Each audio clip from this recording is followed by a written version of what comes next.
ভাই চলো ভুল করে 1000 বারের বার কি হবে এটা তো ইজি নাকি।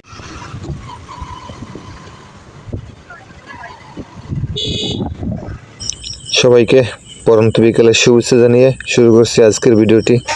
আজকে আপনাদের দেখাতে চাই আমাদের মংলা শহরটা এবং মংলা শহর গ্রাম মিলিয়ে যে পরিবেশ লোকেশন, এটিকে আপনাদের সামনে তুলে ধরতে চাই। এটি হচ্ছে আমাদের এলাকার ইতিহাস ঐতিহ্য যে ঘের, চিংড়ি মাছের এই ঘেরগুলো কত সুন্দর দেখতে।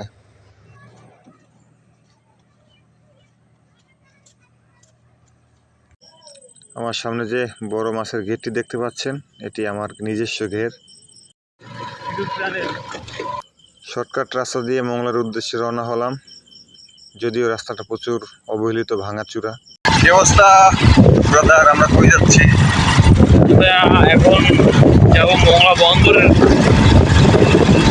পরিদর্শন বলতে পারেন, এবং আপনার মংলা বন্দরে সৌন্দর্য নিয়ে কিছু কথা বলবো এবং সেই সৌন্দর্যটা আপনাদেরকে দেখাবো যাতে সেটা আপনারা উপলব্ধি করতে পারেন। আমরা মাঝখানে একটু দাঁড়িয়ে গেলাম, আমরা এখন একটা ভিডিও শট নিব। এই একটা সুন্দর জায়গা, তো একটু ঘুরে দেখাই। অস্থির একটা জায়গায় আসছি আমরা, অসাধারণ। ভাই কেমন ফিল মনে হইতেছে তোমার এখানে এসে? এখানে তো ফিল তৈরি হয়, হ্যাঁ রাইট। মানুষের মনের ক্লান্তির অবসান ঘটে, কারণ এটা একটা সৌন্দর্যের লীলাভূমি, প্রতীক। লীলাভূমি যাকে বলে, সৌন্দর্যের প্রতীক এই মংলা বন্দর।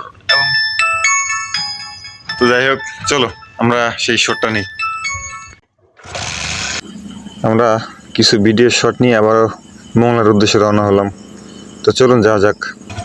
ভাই চলো ভুল করে 1000 বারের বার কি হবে এটা তো ইজি নাকি, বাস্তব কথা।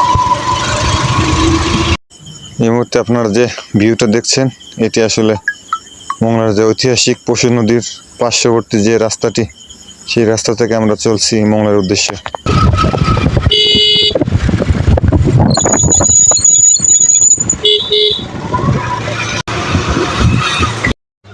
প্রত্যেকটা মানুষ তার নিজের জন্মভূমিকে ভালোবাসে, কিন্তু আমাদের জন্মভূমিকে পৃথিবীর সকল দেশের মানুষ ভালোবাসে। এজন্যই বিশ্বভ্রমণ পিয়াসী মানুষ জীবনে একবার হলেও মংলাকে পরিদর্শন করার চেষ্টা করে। পানিতে যে নেটের আগায় যে বাক্স দেখতে পাচ্ছেন, এটিকে চারো বলে। এটির মাধ্যমে চিংড়ি মাছ ধরা হয়। আমাদের অঞ্চলের মানুষ একটু ঘুরতে পছন্দ করে, এর জন্য প্রত্যেক মোড়ে মোড়ে দেখবেন কফি শপ। ঘেরের মাঝখানে বিলের মধ্যে বিভিন্ন জায়গায় কফি শপ দেখা যায়। সামনে দেখতে পাচ্ছেন আরও একটি ভিআইপি কফি শপ, বা এখানে মানুষ একটু টাইম স্পেন্ড করতে আসে, ঘুরতে আসে। আমরা গ্রামের সেই পিচের রাস্তা বেয়ে বেয়ে চলছি গাড়িতে করে, মংলার খুব শীঘ্রই পৌঁছে যাব।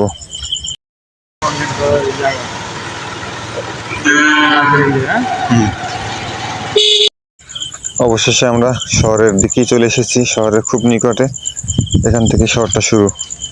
দেখতে পাচ্ছেন সামনে কত সুন্দর একটি, মনে হচ্ছে দেশের বাইরে একটি জায়গা। তো এটি হচ্ছে নৌবাহিনীর একটি ক্যাম্প। তো যাব সামনের দিকে, চলেন দেখি।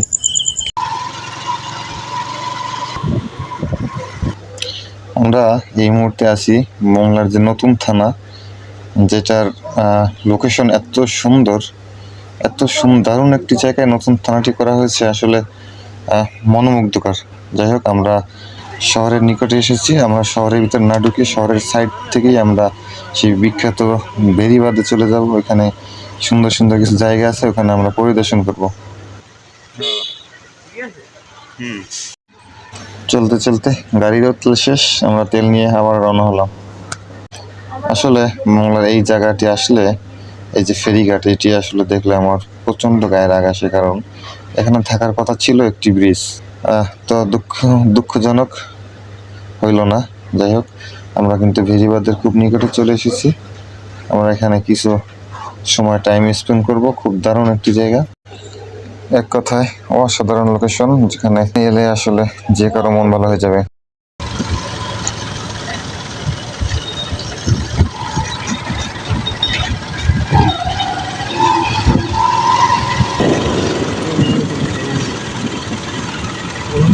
যেতে শুরু করো।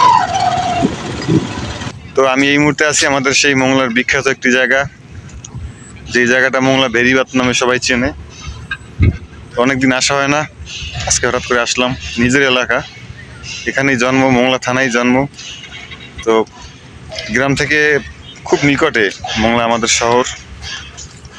তো পরিবেশটা তো দেখলেন আপনারা, অনেক সুন্দর একটি জায়গা।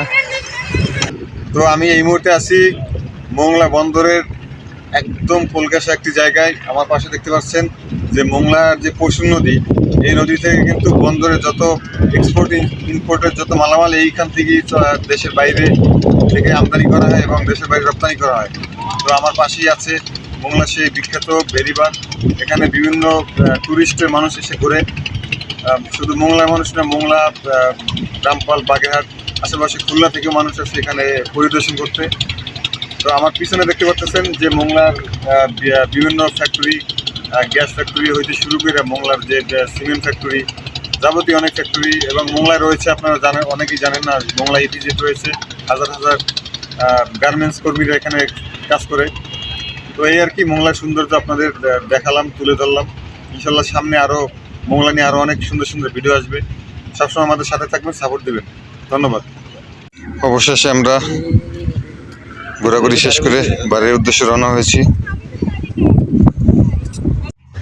আমার ভাই সংসার জীবনের মানুষ, তার ব্যস্ততা অনেক বেশি, হাঁটা দেখি বুঝতেছেন। ভাই কি আমরা কি চলে যাব ব্রাদার? চলে যাবো আমরা। অবশেষে আমরা ঘোরাঘুরি শেষ করে এখন চলে যাব আমাদের গন্তব্যে। তো চলো ব্রাদার, যাওয়া যাক।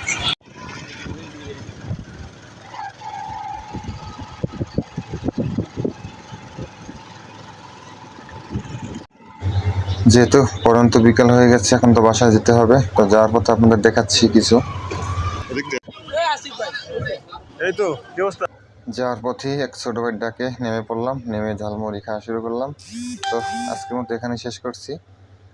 সবাই ভালো থাকবেন, আল্লাহ হাফেজ।